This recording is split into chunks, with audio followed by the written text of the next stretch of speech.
O tempo seco e a estiagem prolongada traz reflexos para o Rio das Velhas, sistema que abastece cerca de 60% da população da Grande BH. Na estação de tratamento de água no Bela Fama, onde a Copasa faz a captação no Rio das Velhas, é possível perceber que o nível de água baixou. De acordo com a Copasa, no início do mês de agosto, o Rio das Velhas alcançou por 7 dias consecutivos vazão abaixo de 10,25 metros cúbicos por segundo, o que é considerado um estado de alerta. Neste mês, a vazão tem oscilado entre 9,28 metros cúbicos por segundo para 8,64 metros cúbicos por segundo, situação que tem preocupado o Comitê da Bacia Hidrográfica do Rio das Velhas. É uma situação crítica, né? Nós temos agora o rio na pior vazão dele, que a gente tem uma referência na casa de 10 metros cúbicos por segundo, que é uma vazão histórica que se repete somente a cada 10 anos.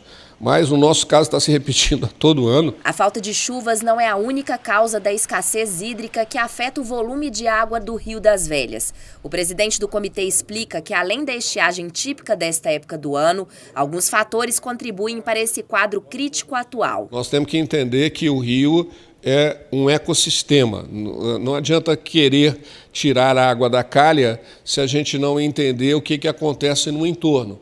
E o que estamos fazendo no entorno do rio é absurdo, né? A gente foi desmatando, fomos urbanizando, fomos impermeabilizando, transformando as nossas cidades só em asfalto e cimento. A gente foi acabando com a mata ciliar, foi acabando com as nascentes, áreas de recarga. Então não tem como o rio sobreviver se tudo aquilo que mantém ele vivo for desmontado, for destruído. E é isso que estamos fazendo. O Comitê da Bacia Hidrográfica do Rio das Velhas tomou uma série de medidas para manter a vazão ecológica do rio e trabalhar pela revitalização. O comitê tem procurado fazer o que a gente chama de um grupo emergencial, chamado Convasão, que é um grupo que trata exatamente de manter a vazão que ainda tem, com a ajuda das reservas de represas que temos, da CEMIG, da mineração. Então, com isso, a gente está aportando mais água para dentro do rio para fazer ele sobreviver essa fase mais crítica dele, né?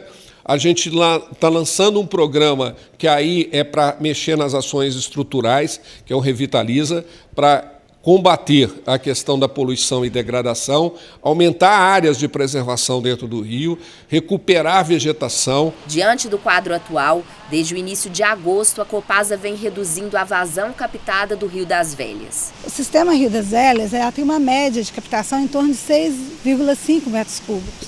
Nesse período, quando nós temos dias de volume menor de água no rio, nós diminuímos essa vazão para em torno de 5,5, dependendo da necessidade, para preservar o residual, que é de 3,2 metros cúbicos. Apesar da baixa vazão, a Copasa garante que não há risco de desabastecimento na região metropolitana de Belo Horizonte e nem da adoção de rodízio. Por enquanto não, nós temos o sistema Paraopeba hoje, que teve, com as obras, teve uma capacidade maior produtiva. Então, através da linha azul, nós fazemos a transposição de bacia e conseguimos equilibrar esse volume de água para o abastecimento da região metropolitana. Mesmo sem risco de desabastecimento, o presidente do comitê ressalta que a população deve adotar algumas atitudes de economia doméstica, no que diz respeito ao uso da água. Nós estamos num período e numa geração que não dá mais para pensar em abundância, mas que nós temos que pensar em escassez. E daí o uso muito mais racional da água. Não dá para ficar esbanjando, não dá para ficar jogando fora, não dá para ficar lavando passeio com água tratada, né? Porque isso diz de uma água que é fundamental. E nós temos que, na medida do possível, inclusive, fazer mais reusos, né, da água dentro das cidades e dentro das casas.